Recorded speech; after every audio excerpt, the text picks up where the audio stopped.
200 দিয়ে দাও। 200 200 লও। এই আরো 200 আমার তরফ থেকে দিলাম। এখন ভালো লাগছে না? হ্যাঁ, কিরম লাগছে? ভালো লাগছে। কালকে এডিবি ঈদের নামাজে যায় খরচ করবা, বুঝছো? হবো। ভালো লাগছে না? আসসালামু আলাইকুম গাইস, বর্তমান আছি আমি ঘাটপাড়া। এই ঘাটপাড়া এই গালামাল দোকান থেকে আমি সবসময় মাল নিতাম, মাল নিয়ে অসহায় মানুষে দিতাম। সেই দোকানের একজন কর্মচারী আমার কইতো আমার কি গিফট দিবা।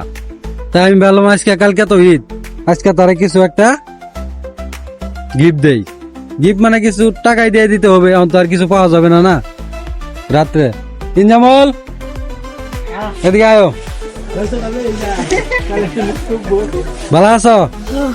কিরম পরে খবর খবর ভালাই। ভালাই? হ্যাঁ, পরে ঈদের কাপড় চাপড় কিনছো? হ্যাঁ, কি কিনছো? প্যান্ট আর শার্ট। তো কিছু টেহা দিয়ে দিলে তোমার হবো না? হ্যাঁ, কিছু টেহা দিয়ে দিলে ভালো না? হ্যাঁ, কত তুমি কও? তুমি কও।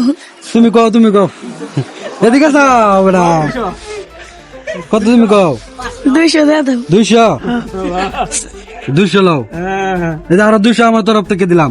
এখন ভালো লাগছে না? হ্যাঁ, কিরম লাগছে? ভালো লাগছে।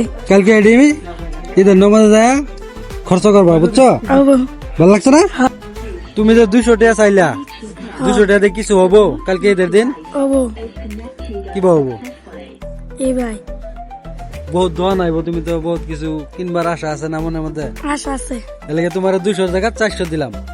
এখন তোমার মালিকের কাছে জিগাই দিলাম কিরম লাগছে কও? ভালো লাগছে দিছ, ঈদ মোবারকের লেগে দিছ, ঈদ করবো, ভালো লাগছে। এখন কয়ে দাও ঈদ মোবারক। ঈদ মুবারক।